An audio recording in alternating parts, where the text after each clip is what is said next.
How do we distinguish among the various, we can't just talk about the far right in a sense, there are far rights, plural.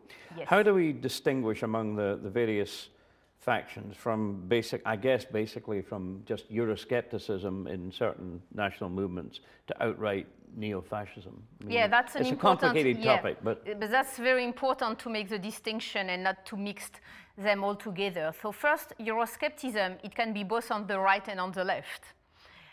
With, of course, this difference that Euroscepticism on the right is usually associated with an anti-migrant narrative, which on the left, this is not the case.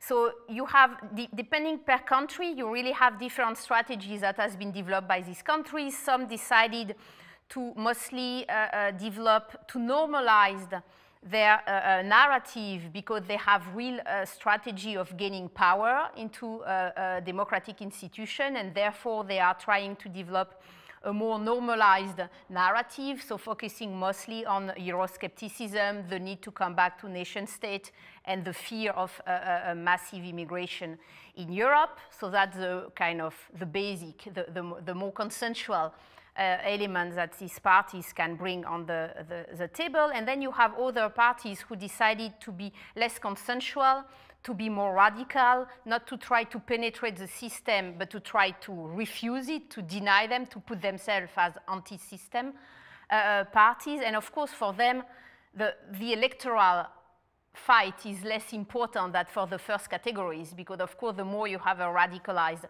narrative with open references to fascist theories or neo-Nazi groups, the less you will be successful in terms of electoral constituencies, but depending on their strategies, that can be also the good choice. So that's interesting to see that, in fact, in Western and Central Europe, you really can see these two tendencies. They are conflicting with each other. It's very difficult for them to find common ground. And of course, also, it means that inside the biggest parties, the ones who are trying to normalize themselves, like the Front National in France, you also have the more radical tendencies inside. It's just a way of strategizing the more consensual one, but the more radical groups are also present inside the system. So you could imagine that the more they will gain power, the more radical groups could also try to challenge them from the inside, and potentially these movements could split.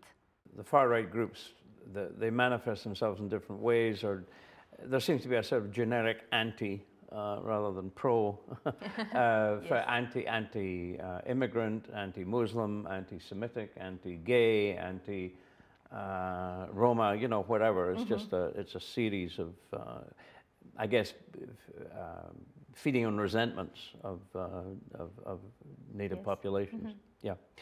And again, the other, I spent some time in the UK a few weeks ago at the time when the UKIP was actually having its the UK Independence Party, which is again, the Eurosceptic movement there.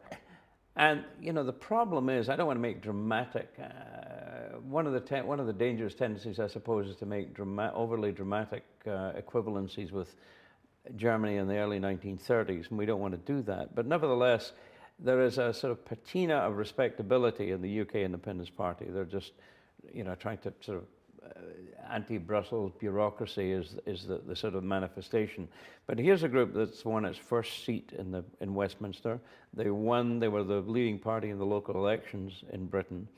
And clearly there is at least sort of a bit of a malevolent Trojan horse type thing here of using the anti-immigrant and anti-Brussels sentiment among the British public, and who knows where that might go. I suppose that's a concern even for some of the more respectable, quote unquote, movements in Europe. Absolutely, and I think they really realize very well that combining both anti-migrant narrative and Euroscepticism was a very successful formula for gaining respect and participating in the public debates, and that's very visible in France or in many Nordic countries. So they got probably a kind of very powerful combination. So as you said, that doesn't mean that we are going toward a Germany scenario, but that's something that should be of concern, of course, for democratic institutions.